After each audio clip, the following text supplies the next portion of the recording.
امام مالک نے ابو حازم بن دینار سے خبر دی، انہوں نے سہل بن سعد سعادی صحابی سے کہ رسول اللہ صلی اللہ علیہ وسلم بن عمرو بن عوف میں قباء میں صلح کرانے کے لیے گئے۔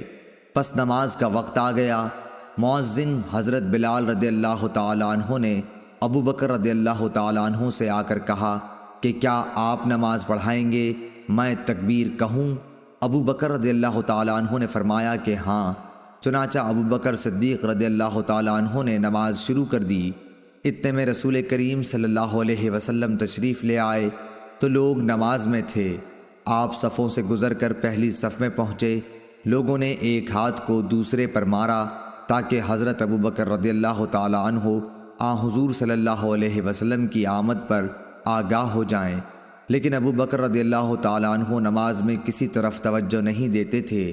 جب لوگوں نے متواتر ہاتھ پر ہاتھ مارنا شروع کیا تو صدیق اکبر رضی اللہ تعالیٰ عنہ متوجہ ہوئے اور رسول کریم صلی اللہ علیہ وسلم کو دیکھا۔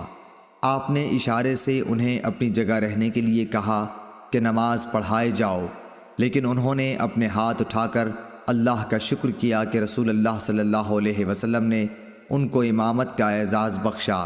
پھر بھی وہ پیچھے ہٹ گئے اور صف میں شامل ہو گئے۔ اس لیے نبی کریم صلی اللہ علیہ وسلم نے آگے بڑھ کر نماز پڑھائی۔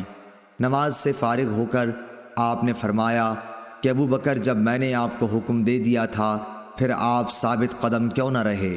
حضرت ابو بکر رضی اللہ تعالی عنہ بولے کہ ابو قحافہ کے بیٹے یعنی ابو بکر کی یہ حیثیت نہ تھی کہ رسول اللہ صلی اللہ علیہ وسلم کے سامنے نماز پڑھا سکیں۔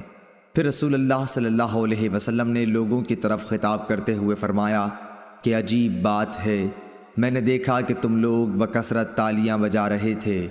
یاد رکھو، اگر نماز میں کوئی بات پیش آ جائے تو سبحان اللہ کہنا چاہیے۔ جب وہ یہ کہے گا تو اس کی طرف توجہ کی جائے گی، اور یہ تالی بجانا عورتوں کے لیے ہے۔ صحیح بخاری حدیث نمبر 684۔